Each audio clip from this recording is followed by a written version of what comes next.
I'm so glad I watched the prequels. Now I know the origin of Darth Vader. Now I know who he is and who he's related to. Oh, wait, wasn't that supposed to be a surprise?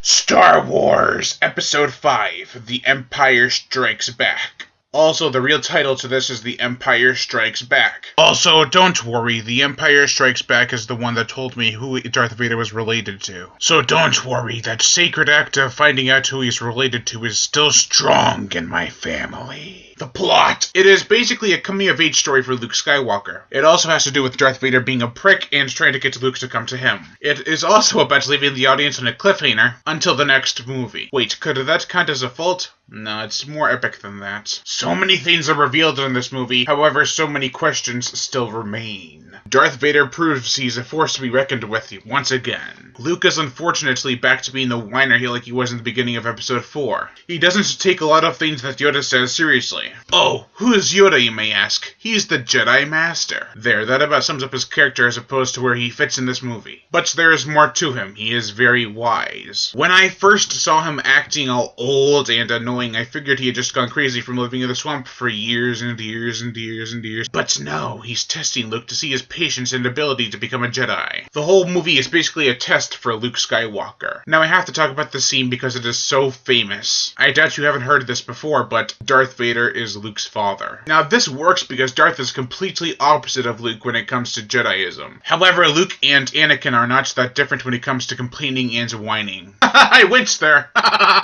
Anyways, the fact that Vader wants Luke to join him is a brilliant scheme, and I have no doubt that this changed Luke's world at this point. He views things with new eyes. Han Solo is just as strong here as he was in the first original movie. He and Leia grow way more in the interest for one another. The effects are much improved in this installment, and I didn't see much of any CGI that George Lucas could have sprinkled in there. This is a classic for all time. It works on almost every level and is just sheer entertainment along with strong storytelling. Overall, I give Star Wars Episode 5, The Empire Strikes... No, it's called The Empire Strikes Back. That's it. A 5 out of 5. I never knew this, along with Episode 6, were never directed by George Lucas. I don't know, I just never really expected to read that when the end credits started. It was like, Star Wars, I am your father, and Empire Strikes Back and Return of the Jedi, you're more like my uncle's kids. I am Brian Gatto, host of Sprockets and Bloodshed movie reviews. Make sure to like my Facebook page in the description below to leave comments and subscribe. Pay attention, I'm right here. Come on, look at me, don't look at that, look at me.